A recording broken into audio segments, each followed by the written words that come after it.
Gelapnya malam mulai menyelimuti. Siap untuk sedikit cerita pengantar tidur yang bikin merinding. Selamat datang di channel The Story of Agung. Kali ini aku akan membawamu ke sebuah kisah dongeng sebelum tidur. Sebelum kita mulai, jangan lupa ya, dukung terus channel ini dengan cara subscribe, kasih like. Kalau kamu suka ceritanya, tinggalkan komentar di bawah. Dan yang paling penting, nyalakan lonceng notifikasinya, biar nggak ketinggalan cerita-cerita seru berikutnya.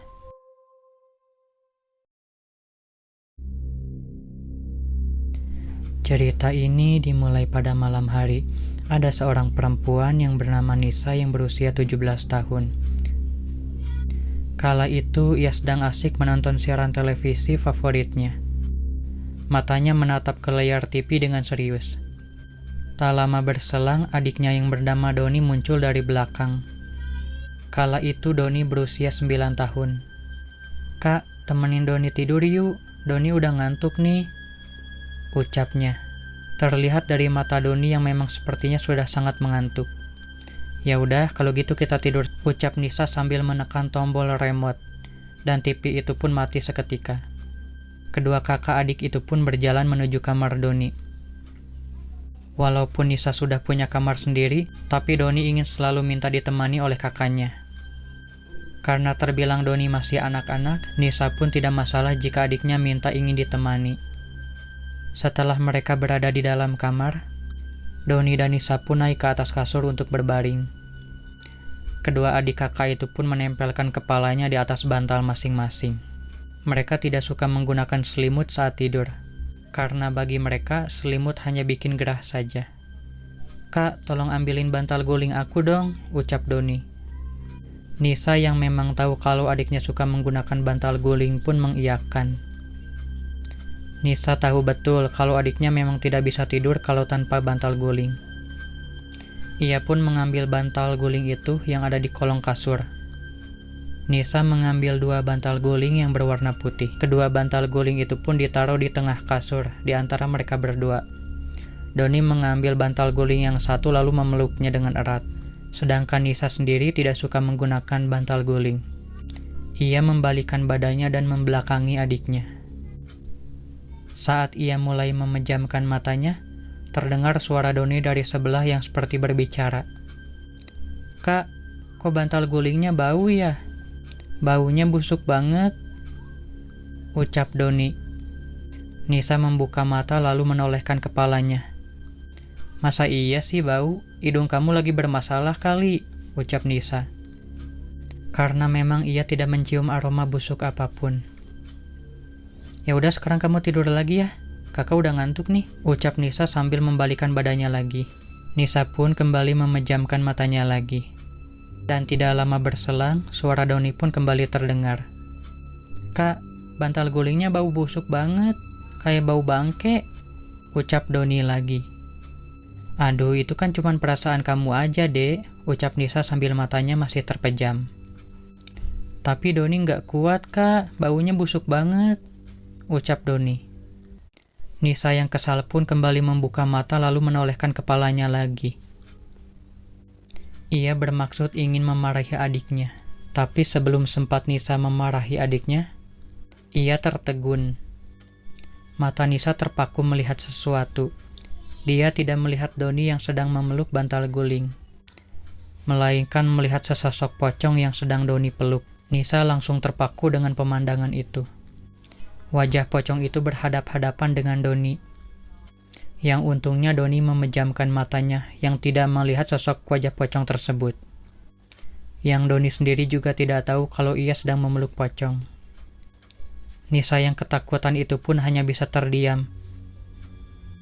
Ia membalikkan kepalanya lagi lalu membelakangi adiknya, pura-pura tidur. Nisa tidak ingin melihat sosok penampakan itu. Ia memejamkan matanya dan berusaha untuk tidur. Terdengar lagi suara Doni yang seperti berbicara. "Kak, bantal gulingnya bau busuk banget, kayak bau bangke," ucap Doni. Nisa tidak menjawab, ia malah pura-pura tidur. Tiba-tiba saja Nisa merasa ada yang turun dari kasur. Yang ternyata itu adalah Doni. Ia turun dari kasur lalu mendekati kakaknya. Nisa masih memejamkan matanya.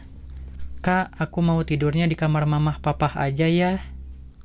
Soalnya bantal guling di kamar mamah papah itu nggak busuk. Kalau di sini bau busuknya banget, Kak. Aku nggak kuat. Ya udah, Kak, kalau gitu aku ke kamar mamah papah dulu ya, ucapnya. Ia pun berjalan menghampiri pintu. Tangannya memegang gagang pintu lalu membukanya.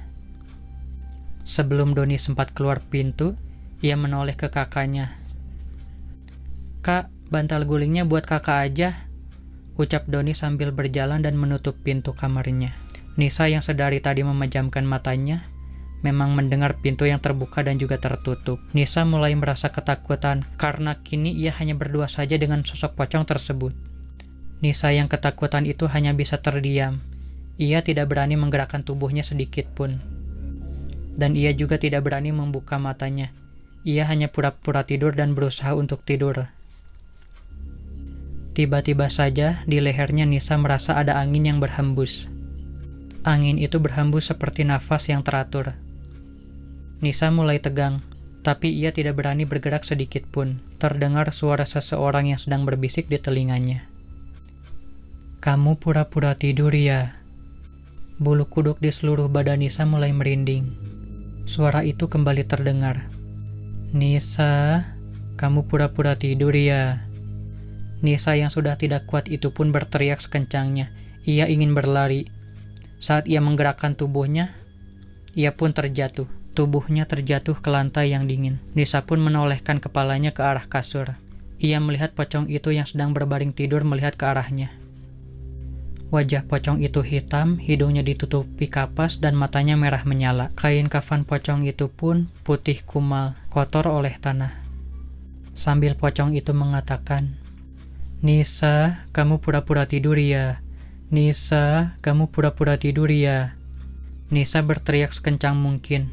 Ia berdiri dan berlari menuju pintu. Tangannya memegang gagang pintu dan berusaha membukanya. Tapi entah kenapa seperti pintu itu tidak bisa terbuka. Nisa berusaha membuka gagang pintu itu dengan keras, tapi pintu itu tetap saja tidak bisa dibuka. Ia menggedor-gedor pintu sambil berteriak memanggil orang tuanya. Suara pocong itu kembali terdengar. Nisa, kamu pura-pura tidur ya? Nisa, kamu pura-pura tidur ya? Bulu kuduk Nisa semakin berdiri, gedoran pintu itu pun semakin keras, teriakan Nisa semakin keras. Dan suara pocong itu masih saja terus terdengar. Nisa yang mulai penasaran pun menoleh ke belakang. Ia terkaget saat melihat pocong itu sudah berdiri di atas kasur. Kepala pocong itu bergerak cepat ke kanan dan ke kiri, sambil terus mengatakan, Nisa, kamu pura-pura tidur ya? Nisa, kamu pura-pura tidur ya? Nisa yang tidak kuat melihat pemandangan itu pun langsung pingsan.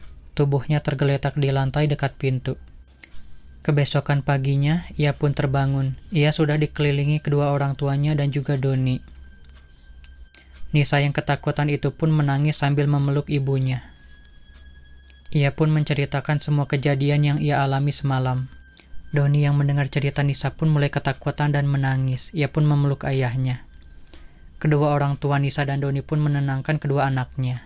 Setelah itu, ayah Nisa pun memanggil seorang ustadz untuk mengusir hantu pocong tersebut. Yang ternyata sosok pocong itu adalah bantal guling yang sengaja dikirim oleh seseorang untuk menakuti keluarga Nisa. Setelah ustadz itu mengusir pocong tersebut, Nisa baru menyadari satu hal.